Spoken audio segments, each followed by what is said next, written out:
I've learned many lessons from this work. Probably the most important is that aging isn't a time of life. It's not something that starts at 65 and is a period of decline. Aging is really a process that begins at birth and ends at death. And we have opportunities to learn and to grow and to be productive and to have fun at every stage of life. I was inspired by two people in my life. One was my grandfather. I loved my grandfather and I valued the stories he used to tell me. Maggie Kuhn was the other person.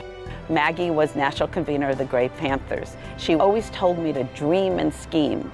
So Maggie was really a tremendous inspiration to me in founding the center.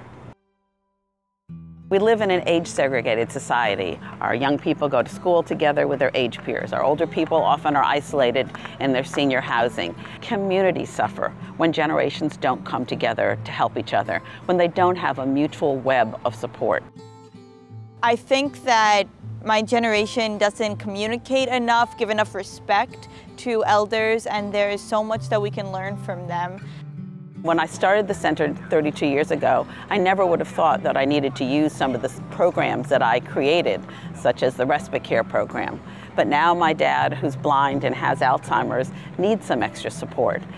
It's not just the people that he's surrounded by, the people that he lives with, is someone taking time out of their day because they're genuinely interested in getting to know him and to make sure that he's all right. Intergenerational work is about both building relationships across ages and bringing generations together to address critical community issues. I've learned that it's a lot easier than we think to relate to someone else. We can dance. We like to dance. We love to dance. It's both, helps us get fit. It helps us communicate. Together, young people and older people engage in lots of different activities, like Tai Chi. They learn a little bit of the Chinese culture, and they also know that the older people not just sit at home and do nothing. We still can contribute something to the society. Instead of sitting around and being in a senior citizen place, I'm on the move. I'm on the move a lot, which is healthy for me. Intergenerational practices and policies are cost-effective. You can create one intervention and it can benefit multiple populations. It's not something that you can read in a textbook or find online. It's a relationship that is in the back of your mind that guides you to be a better person, to communicate more, but also to listen more and to listen harder. Intergenerational strategies can really help support and empower individuals and families across the lifespan. Corey has become a part of my family, and we love him as our own. She loves me and she cares about me. She treats me like a real mom. Bringing generations together to create strong communities would benefit everyone.